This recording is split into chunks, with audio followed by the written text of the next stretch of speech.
Hello and welcome back to Supposedly Fun. My name is Greg. I'm Joel. And we are here to wrap up the month of November in terms of reading and just Thanksgiving. Thanksgiving was really fun. So happy Thanksgiving to everybody. Happy Thanksgiving if you celebrate. It's a weird holiday, given the history, but I like any holiday that involves food, first of all. Food, family, and decorations. Decorations, yes. So last year we decorated the weekend before Thanksgiving, so the tree would be up during Thanksgiving meal, and we did the same thing this year. I like that. And we make no apologies because I love it. I know. Yeah, it works really well for us. And you did a really great job with all the Thanksgiving food. Yeah, it was fun. So I did a lot of reading audios while baking, so that was fun. And you made 3 pies this year. Yeah. Three. And they were all delicious. Well, my pecan pie is non-negotiable. I told them that it's going to happen. Yeah. Then I did pumpkin and then a cranberry apple pie with a shortbread crust. It was a new recipe I found, but I wanted to make it again. So it's really good, but I think I'm going to do a different topping on it. So. Yeah. But it's hard to work with. So. It's hard when he has to experiment on recipes and keep trying them until they get it right. And actually, that was delicious. There's nothing wrong with that crust. It's just difficult to work with, to be clear. It's a very crumbly crust because it's shortbread. And so when I try to make a lattice work, it just like falls apart. Yeah. So I'm just going to do a really nice crust and then a crumble on top. Yeah. I think it'll actually turn out better. I think it's delightful both ways. Okay. So, yeah. Kind of along similar lines, I think we mentioned our Italian cookbooks last time we did a wrap-up together, and there was one that had not arrived yet, Gennaro's Limoni. We talked about it, but I didn't have it. It's vibrant Italian recipes celebrating the lemon. So one of the stores we went to in Positano was Valenti, a jam shop, which if you're ever in, go. Do yourself a favor. So the husband of the woman who runs that store is a friend of Gennaro's. In fact, I think he's in a photo in the book because you can kind of see the Valenti apron in this photo. So that's their logo and everything. They make everything in-house and they make limoncello. So I think that was them making limoncello. And they had a copy of this cookbook in the store and we flipped through it with the owner and immediately fell in love, even though it was in Italian, but you can kind of see the recipes in here and how delightful they are. And he works with Jamie Oliver a lot. Right. So the cookbook is in English and on sale, both in the US and in the UK, but we didn't like the US cover as much as we liked the UK. So we ordered that one. And here it is. Which is also kind of funny because our dinner plates are a Jamie Oliver collection. I think he just has his name on it. So it all ties together. Yeah. So, and I am going to make, along with our Christmas cookies this year, I'm going to use this recipe as one of them. I think they're going to be delightful. So that's another little book/food update. Anything else before we get into the books? Nope. I think, we do. So Greg got me a copy, the 10th anniversary of Aristotle and Dante.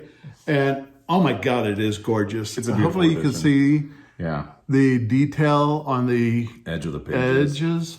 It's beautiful. Yeah. Beautiful.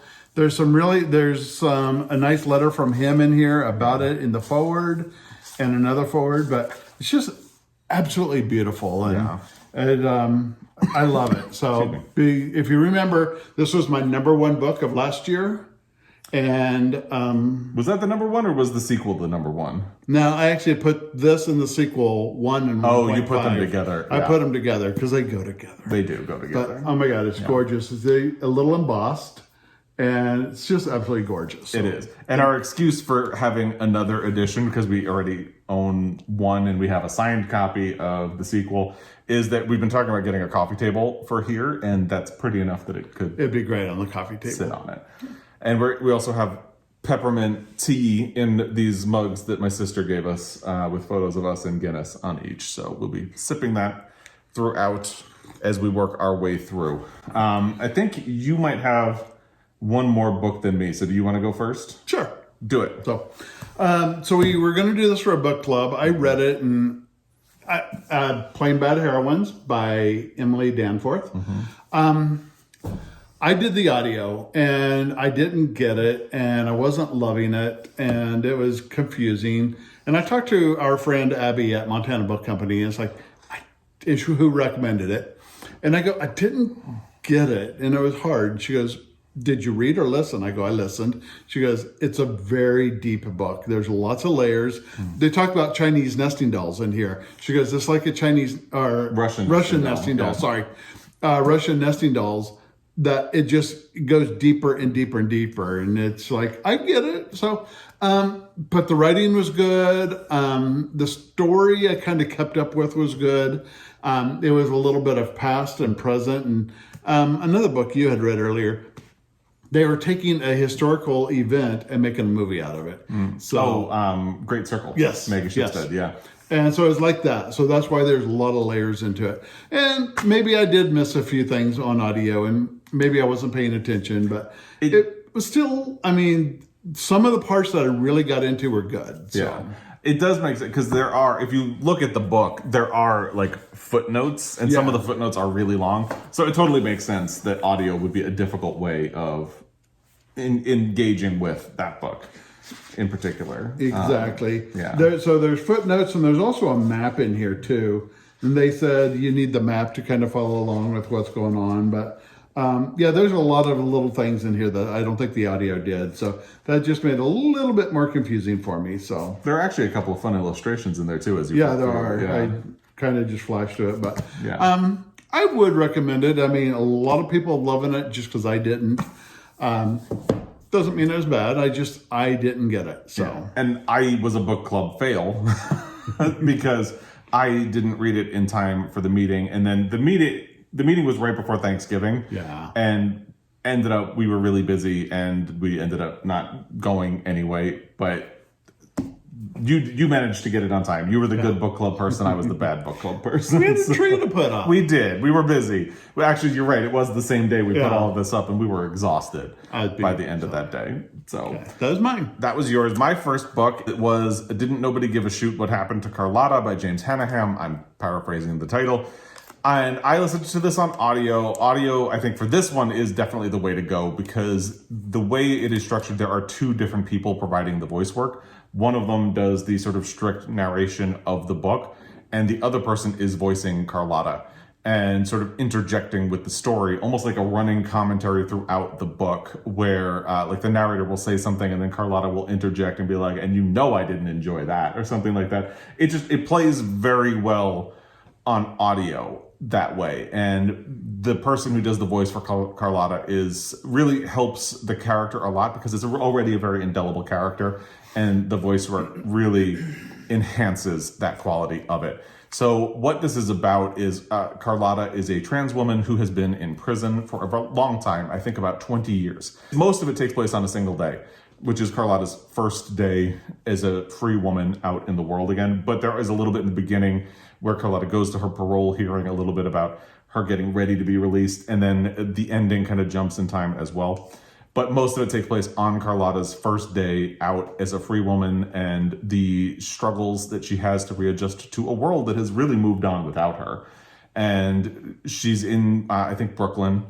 Her family has completely changed. There are people who haven't seen her, especially not as a woman, and dealing with that. But then the neighborhood has completely changed in a lot of ways.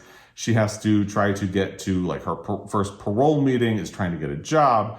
And because of the nature of her arrest, she has to avoid alcohol completely. She can't be around people who are drinking. So it's just about how almost set up to fail she is in certain ways. Like she'll come home and people are having a party and she's like, I can't be here. Wow. I'm going to get in trouble. And it's a really good and interesting book. It made me very interested in James Hannaham's other books. I believe Delicious Food was his previous book, and I think it won a Penn Faulkner Award or something like that. So I'm interested in finding a copy of that one as well. But I really enjoyed this book, and I would definitely recommend it. I am curious what it looks like on the page because of the way it is structured, but I would say audio, it definitely works really well. So that was my first book finished in November. Nice. I'm going to tie my next two books together because they were kind of a book and a sequel. Boyfriend Material and Husband Material by Alexis Hall. Both things that have been recommended to both of us. Right. They are. Yeah. And I've seen that just really, even on my Instagram page, I've seen that really being pushed a lot. Yeah. So it's like, okay, I'm going to do it. The first one was really good. It's about them meeting and getting together and hooking up. And they're very, very different people. And it's like, okay, I can see it working. And it was cute. But then you get into the second one, and it was really, I don't want to say dark, but deep. There was a death and dealing with the death and dealing with growing up and not even necessarily being gay, but just growing up and having a difficult time with certain things. It was really, really good. I liked it, but it was serious. And today I was glancing around. He has another one coming out next year, not related, but in 2024. There's no like father material coming. 2024 is father material. Really? Yes. I was like, I didn't know. I really didn't know. Yeah. So it's going to be a father material. And I'm going to actually be very interested because the father to both of the men in the books were probably not the best fathers, and one definitely was not. They actually had a very hassled relationship. So I'm going to be curious how the father material turns out. Would you read the other book, the one that's not related? It's in the same kind of... Oh, it's in the same universe? It's in the same universe. Okay. It's friends of the two guys. So that's I have a feeling it's going to be a... there's some quirky characters into it. So I think it's going to be some of the side characters. Yeah, I'll probably read it. Okay, that's good. So I enjoyed both of them very much. But the second one, I think I enjoyed more. Yeah. Jamie agrees. Jamie loved it. She did love it, I'm sure. But yes, I'll probably read them because the second one was probably my favorite because it was a little bit more You like the series? deeper and in depth. But the series was fun. Okay. Is it something I should try to read next year? Yeah. Really? Yeah. Yeah? Yes. Yeah, okay. I'll see what I can do. Ready for mine? Yep. Okay. So my next one was Best Pick. I'm using a Post-it as a note since we're recording on my phone. Best Pick, A Journey Through Film History and the Academy Awards by John Dorney, Jessica Regan, and Tom Salinsky. I'm not going to spend a lot of time talking about this one. It was something that I was feeling stressed. I needed something kind of easy, but I really was looking around and nothing was looking appealing. And it was something that, so we have an account on Libro, and I said, I have a rule of thumb. I don't download or make a purchase on a book because you get credits every month unless I'm about to read it. And you said, that's so, well, you didn't say it's silly. You appreciate the rule of thumb. But in this case specifically, you were like, is this a book that you would absolutely read someday? And I said, yes. So you used a credit to buy it. And it actually ended up being perfect. So good on you. Because then when I would not have thought to look in the wish list on Libro to see if there was anything in there that I wanted to read. So it was in our library and I saw it and I read it because I have a side passion for the Academy Awards and all of that, so I really enjoyed this. It goes decade by decade. I wouldn't say year by year because they definitely gloss over a bunch of years. But decade by decade to talk about the Best Picture winners. They do go every year and say if they thought what one Best Picture should have won, and if not, what should have won instead. But for the most part, there are some years they gloss over. It grew out of a podcast, and I did start listening to the podcast, and I stopped. And I mentioned this in a Friday Reads, but I stopped listening to it because clearly they did a lot of research for the book so that everything was on point, all the facts were straight. And in the podcast, it was a little more loosey-goosey. And they didn't. So the way they begin, they'll pick a year out of a bag, and then one of them will look up the 5 Best Picture nominees for that year, and they'll have to guess what won. And the thing is, for me, that's not even a game, because there are years where I don't. From 1970 on, I'm really good about knowing what won Best Picture. But if you give me the 5 nominees in a given year, I will always know what won. So it's just, I feel like I shouldn't know more about the Oscars than the people who are hosting the podcast. So it didn't work. And it's not like a brag on myself. I'm just a weird nerd like that. So, and that's kind of, it was an enjoyable book, and I would recommend it, but it won't be one of my favorites for the year. It was just like exactly what I needed in that moment. Yeah. So, yeah. We played trivia at night, so I always love when I get a trivia question about the Oscars. Yeah. He gets it 100%. So Is it 100%? 99. 99 maybe? Yeah, because there are things I don't know. It's like he knows has all the practical knowledge, and I can tell you what won Best Picture and Actor and Actress and Supporting Actor and Supporting Actress and Director in 1972. That's I get the math questions. yeah.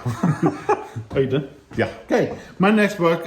So you all know I like to read a little male romance before going to bed to kind of clear the mind and tie me up. So my next one was Wrapped Together. It was by Annabeth Albert. Very seasonally appropriate. All my stuff is seasonally appropriate right now. So everything has to do with Christmas or the holidays. It's cute. It was typical. But it was about two guys they had businesses a little far apart, but they were having a Christmas decorating contest. Oh, and I didn't know that's what it was about. Yeah, okay. And the one guy was a Scrooge. The other is like all about Christmas. And it's kind of how he had this goal to make the other Scroogey guy love Christmas.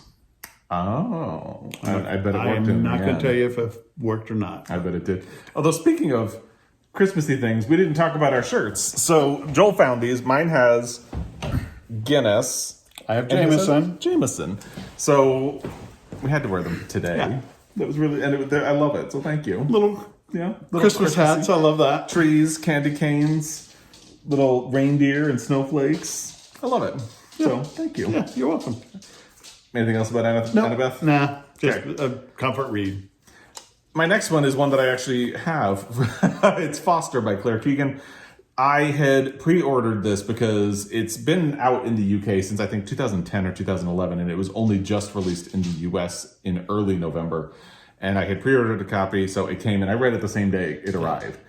And it was a weekday, wasn't it? Yeah. Yeah, so that just goes to show. It's like 94 pages. They actually pad out a little bit by having a little excerpt from Small Things Like These, the success of which I'm sure is why they finally released this in the US. And I really liked it. I didn't like it as much as Small Things Like These, but I know a lot of people have preferred this to Small Things Like These. And I just think this one, I feel like there's a little room where the story could have expanded a little more. It is about a girl in Ireland who is sent for the summer to stay with her aunt and uncle. And her family life is very complicated, not too happy. She has a lot of siblings. Her parents are kind of unhappy and stressed. And she kind of discovers like a loving relationship with the parental figure over the course of the summer. And then, but knowing that by the end of the summer, she's supposed to go home. And it's a really good story. It kind of ties in thematically with Small Things Like These. So they're both ultimately about kindness and acts of kindness and doing things for other people. And I do appreciate that. As much I do love it, I do think this story could have expanded a little more, whereas I think Small Things Like These is a sort of perfect little small package. And I think it's been turned into a movie. Cool. Called The Quiet Girl, I think. Okay. And it's supposed to be coming in the US. I haven't seen when it will be released, and I would be interested in seeing that. It's subtitled, though, because it's in Irish. Yeah. So so that was the next book that I did. Yeah. What do you got? I may even read that, too. Yeah, it's 94 pages. I read it in like an hour. A week. Yeah. My next one was your mean one, Matthew Prince. By Timothy, can you help me with that? Timothy Janovsky. And I'm using Storygraph. This is not an ad. I just really like it. Yeah. We've actually been having a lot of conversations with people about Storygraph. It's not just that Goodreads is owned by Amazon. It's that Storygraph is a lot better. A whole lot better. And not as glitchy. Goodreads always messed my count up. Yeah. But this has been working really well for me, and it's good. And it keeps stats. It keeps stats of what you read, not read, how many, how much, and it's awesome. We were just comparing all-time stats this morning, and it was interesting. Anyway, go. Okay, Sorry. Your mean one, Matthew Prince. I like my male romance. This wasn't deep into the romance. It was just more of a LGBTQ plus storyline. And for a lot of these books, I found this one to be a little bit more realistic. It was about this little rich, entitled brat, and you really, really, really hate him so bad. But the writing is exactly what it's supposed to be. You're supposed to hate him. But he very naturally comes around to kind of see there's a whole lot more around him than just him. And I thought it was more of a natural, more realistic transformation of the character. Usually it's just like, oh, you're bad, you're good, and 2 pages. I think this one came more naturally. I think I would appreciate that. And I really, really... but then it gets into mental illness. And it talks about mental illness and not to hide it, but to put it out front. And I think I even appreciated that a whole lot more too. Interesting. And I thought it was a beautiful book. I liked it a lot. I would recommend that one for you. I think I'm going to try to get to it in December. I think especially as we head into the Christmas season. Well, we're in the Christmas season already. Hello. But as we head into like Christmas week, right? I think that'd be a perfect time. It's a good one. It kind of ends on a Christmas note. And I love that. I know. Yeah. Anything else? I'm good. Okay. So the next one I did, because I've been into short novels and just short books in general lately, is The Swimmers by Julie Otsuka.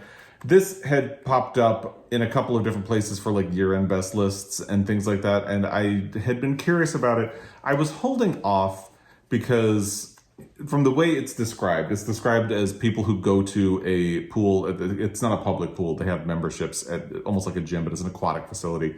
And these are like the regulars, and the book is told from like a chorus of voices, and they notice a crack in the pool and the pool closes, and it's about how their routine is devastated. But in particular, there's a woman who is suffering from the early stages of dementia, and how the pool was in the community were part of her routine. So losing the pool was kind of devastating. So it sounds like it's all tied together. The thing, it's only like a 4-hour audiobook. So I finished it really quickly. I think I started it one day and was done the next afternoon.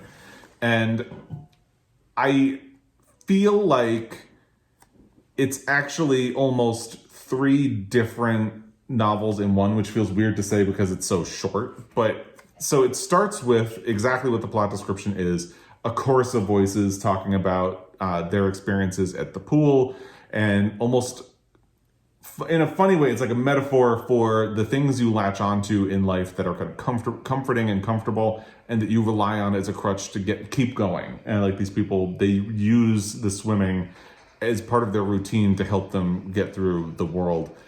And that part, it's interesting. But then the crack happens, the facility closes, and it completely goes away. Like you hear references to maybe 1 or 2 other swimmers throughout the rest of the book, but that's it. They're gone. And I don't think that's really a spoiler. That's when it really focuses in on Alice, this one woman who had gone to the facility, and the struggle she had afterwards. She ends up in an assisted living facility. And I don't think that's much of a spoiler either, because again, that happens fairly early in the book. And again, it's a really short book. And then it's really about, you hear things from the perspective of people who work at the assisted living facility, and then it really pivots again a third time to be much more specifically about Alice and her relationship with her daughter. So that's where it feels too fractured for me for any of it to really have an emotional heft.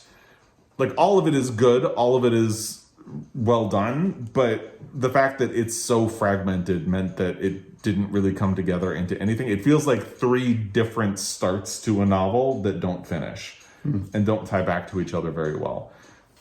But I know a lot of other people have liked it. So maybe that's just my opinion of it. And I had read Julie Otsuka's previous book, The Buddha in the Attic, and I kind of had a similar thing.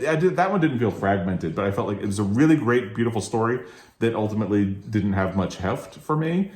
So I feel like I'm coming out at the same place on this one. So that's my next one. What do you got? I want to read this one because I want to make sure I get the title right for everything. Love and Saffron, a novel of friendship, food, and love by Kim Fay. Greg told me to read this, or suggested I read it. Because I listened to it on the plane. When we mentioned right. we went to Italy? We went to Italy. We went to Italy. Yeah. I listened to it on the plane, mostly in the airport in Paris while we were waiting for a connecting flight. So it's only 4 hours audio. It's really well done audio too. Beautiful story. It takes place in 1963 to 65.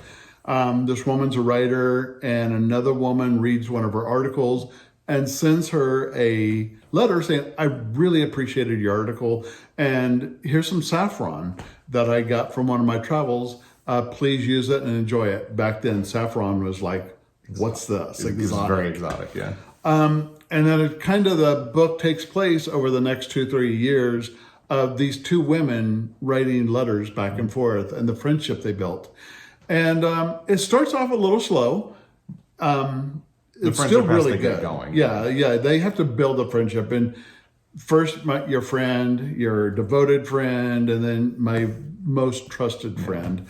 It evolves into that. And it kind of makes sense because in the beginning, like you have almost like a fan letter with a gift of saffron. And I think in the letter where she responds, she kind of admits she doesn't know what to do with the saffron, but she's really grateful for it. And so the next letter back is sort of like ideas and recipes. Right.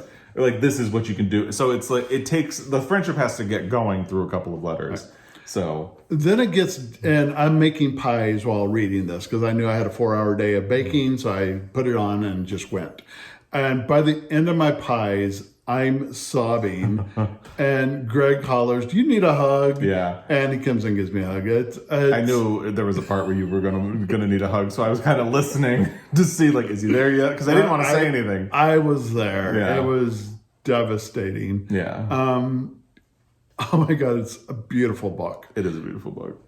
If you enjoy cooking, you enjoy friendships, and you have a best friend that you love, and you guys share this like amazing bond, read this book. Yeah. It is so good. And one of the things I really love about it is something that you have actually taught me, which is that food is a form of love, and it can be an expression of love. Like, if you cook for someone, you are literally giving them something that will help them live. So it's about food as love, and their relationship it has a foundation in food, which kind of gets that across. And I thought that was really well done. Yeah. There's about three backstories on this book that how food helps heal,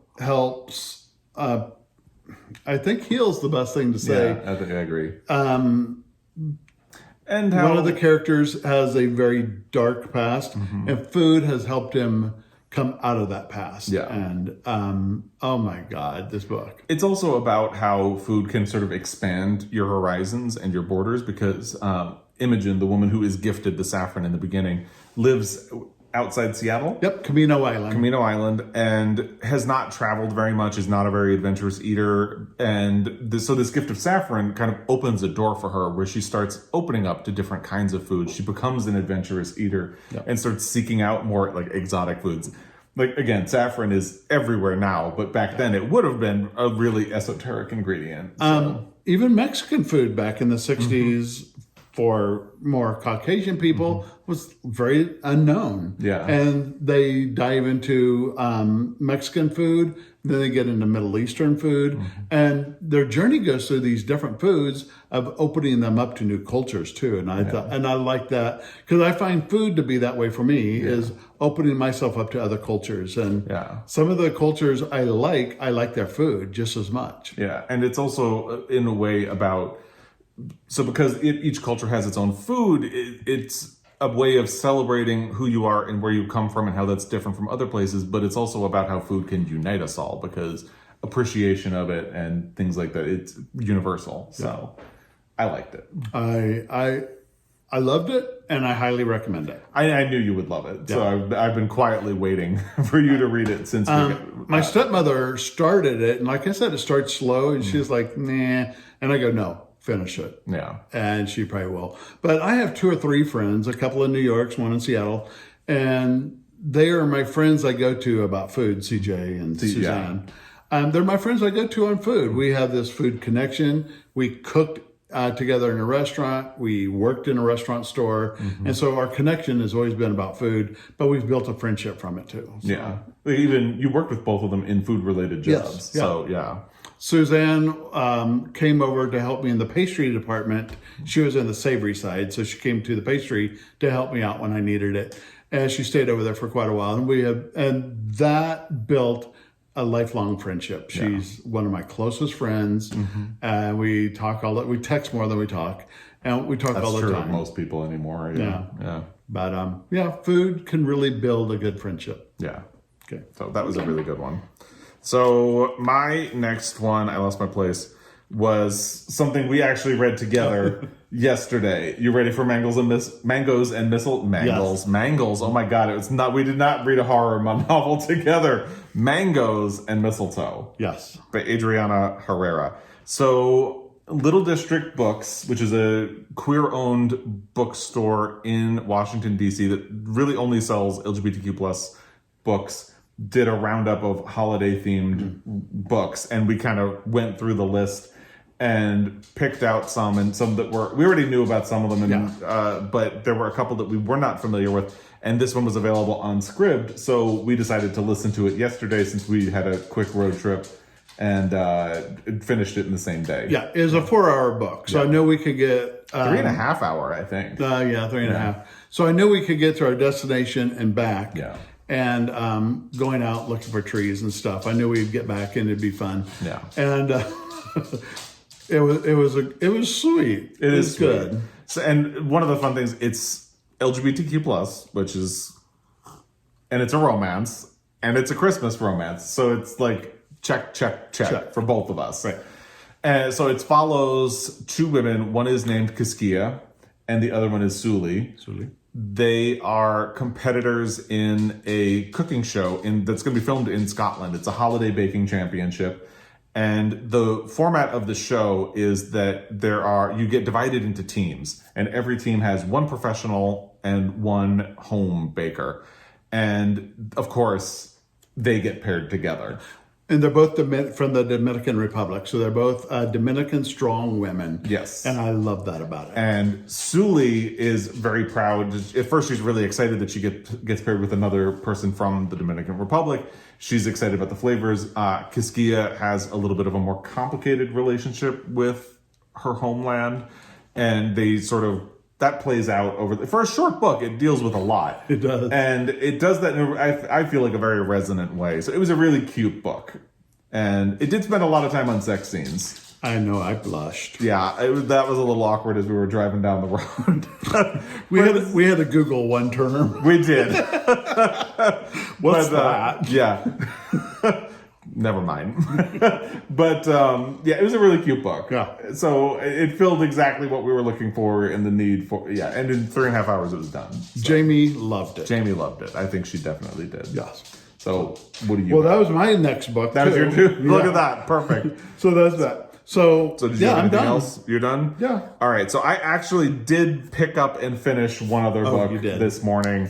And spoiler alert for my next book haul, because I think I had mentioned in a previous video that I had debated whether or not I was going to order this. It's 7 Houses, a memoir of time and places by Josephine Johnson.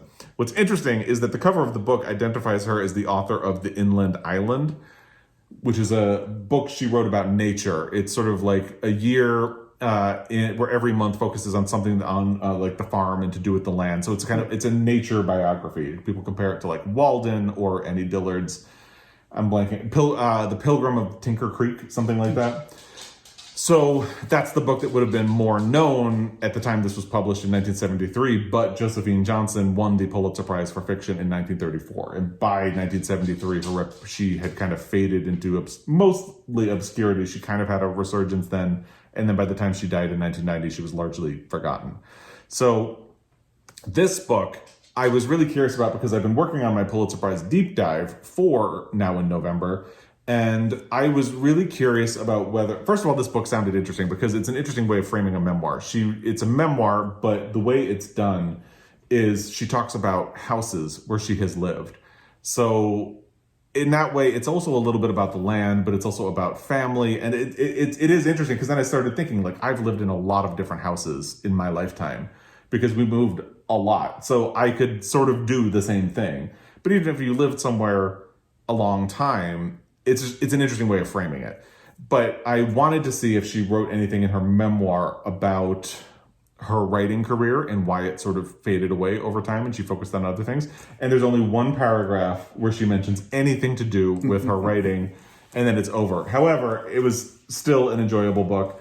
I do think it's much more focused on the places than it is on like a strict memoir. Like she talks about her family before she was born. She talks a little bit about her childhood. She talks about meeting her husband and the place they moved, and a little bit about their life together, but she doesn't talk specifics at all. In fact, her husband died in the late 60s, and the book is dedicated to him, and she spends a lot of time talking about what a great man he was and how she tended to be more cynical, and he always saw the hope in things. And she doesn't mention at all that he has died by the time she wrote this book. So if you're looking for deep insights into her life, you're not going to find it. And unfortunately, that is what I was looking for. But it's a short book. Again, I'm really into short books right now.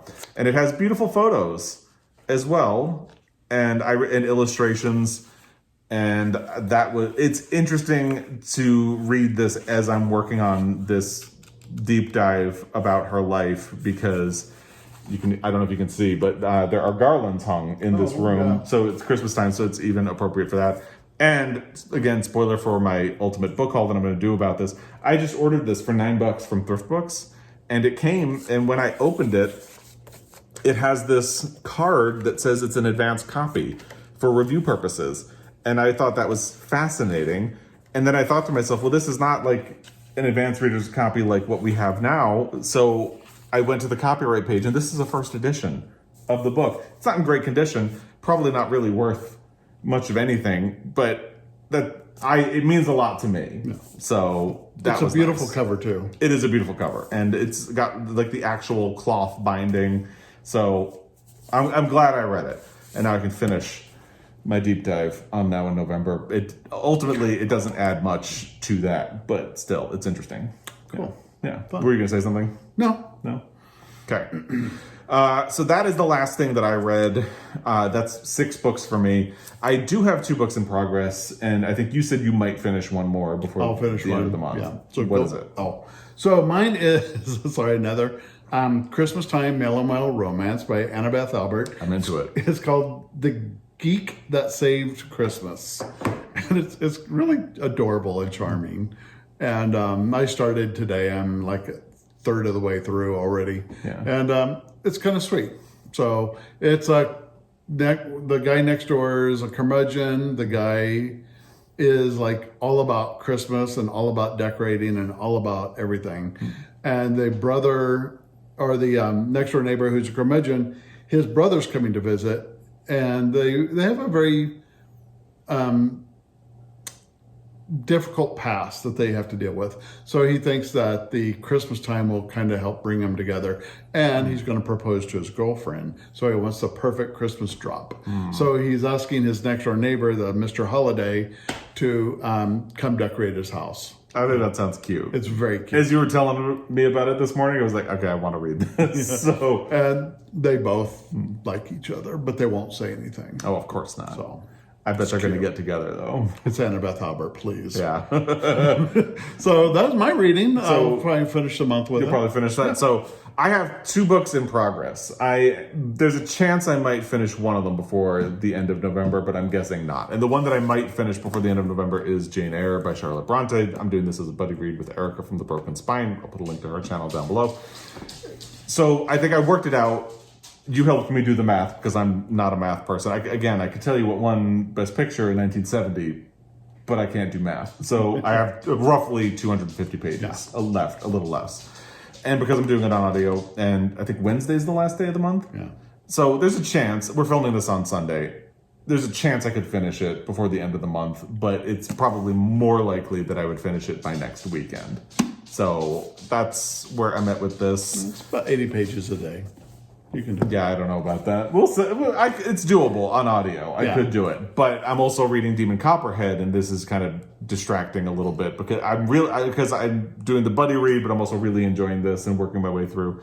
I'm pretty sure I'm not going to finish this one before the end of the month, but I am really loving it a lot. And even today, I spent a little time looking into David Copperfield, which was the inspiration for it, and kind of comparing the parts of the book that I've read so far, and it's really interesting. So I am loving this, and I'm looking forward to finishing it, but it'll probably be in December. And I think I still have some books to finish for the Montana Book Company Reading Challenge, and I'll put the video where I talked about what I'm planning to do for those down below.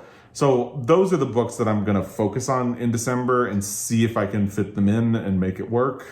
Should be doable. And then I would like to do The Geek Who Saved Christmas, Matthew Prince, and if I have time.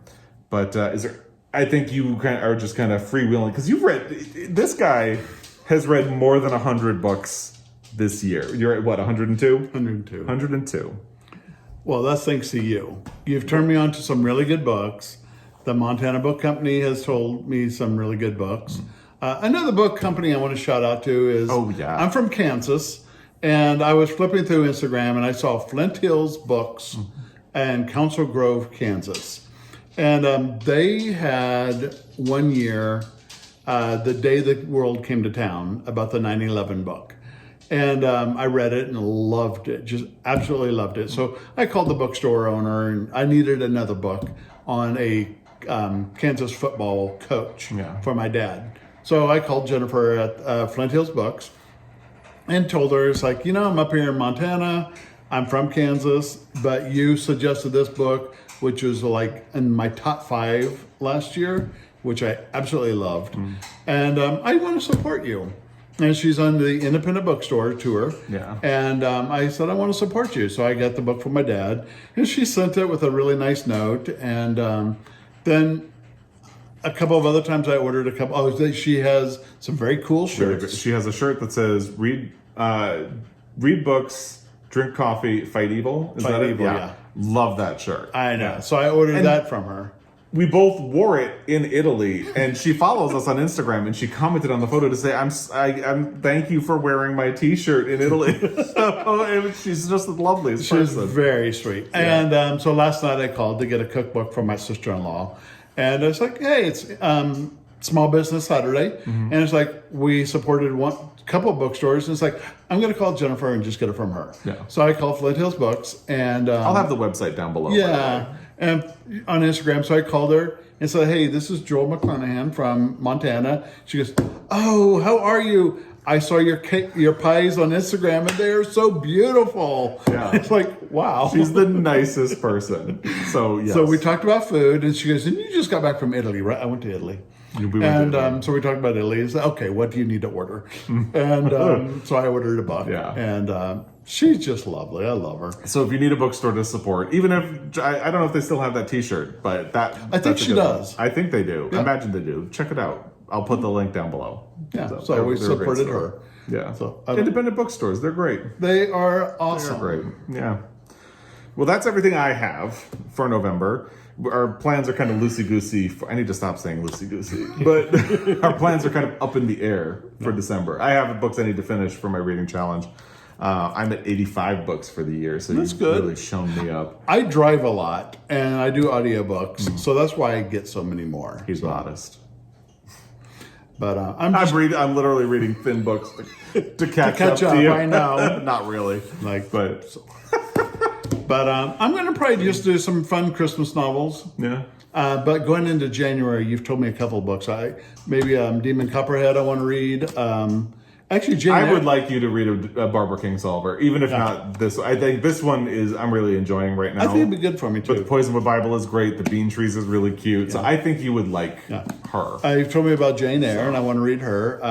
I do want to read a Mark Twain. I've never read Mark Twain. Actually, I think Huck and Huckleberry Finn. Huckleberry Finn and Tom Sawyer. Yeah, those are kind of the go-tos. I know. So I want to read Mark Twain. I want to do another.